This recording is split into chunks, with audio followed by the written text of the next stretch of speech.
இருக்கியா? நான் நல்லா இருக்கேன் விஷ்ணு, நீ நல்லா இருக்கியா? ஆமா ஆமா, இப்போ தீபாவளி வருது இல்ல? ஆமா வருது. தீபாவளின்னா பசங்களுக்கு ரொம்ப பிடிக்கும் இல்லடி? ஆமா எனக்கு தான் பிடிக்குமே.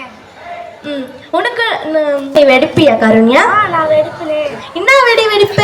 சுச்சுப்புடி, காக்கரத்தி, பூச்சக்கம் எல்லாம் வெடிப்பேன். நான் கூட சுச்சுப்புட்டி, காக்கரத்தி, லக்ஷ்மி டப்பா, சாட்டா பாம்பு கூட இருப்பேன். உனக்கு ஒன்று தெரியுமா கருண்யா? எங்க தம்பி ஆட்டா பாம்பெல்லாம் அசால்ட்டா வெடிச்சிருவா. நிஜமாவாடி? ஆமா, அந்த பயம் அவனுக்கு லைட்டா தான் இருக்கும், நல்லா வெடிப்பான். ஆமாவா? ஆமா, உங்களுக்கு நோம்பு இருக்குதா? எங்களுக்கு நோம்பெல்லாம் இல்லையே. ஆமாவா? எங்களுக்கு நோம்பு இருக்குது. அப்போ எப்படி செய்வாங்க அந்த நோம்பெல்லாம்? நோம்புக்கு எங்கள் அம்மா காலையிலேருந்து சாயங்காலம் வரையும் நைட் சாப்பிட்றதுக்குள்ள 10 ஆகிடும். எங்கள் அம்மாவுக்கு ஒரு போதை இருப்பாங்க. என்ன பண்ணுறாங்க?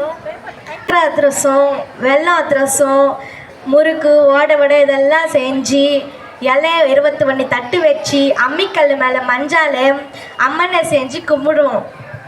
எங்கள் அப்பா தான் கதையை படிப்பார் தெரியுமா? எங்கள் வீட்டில் அது மாதிரிலாம் செய்ய மாட்டாங்களே. ஆமாவா? இந்த வாட்டி தீபாவளிக்கு நான் உன்னை இன்வைட் பண்ண மாட்டோம், சரிவா? ஓகே.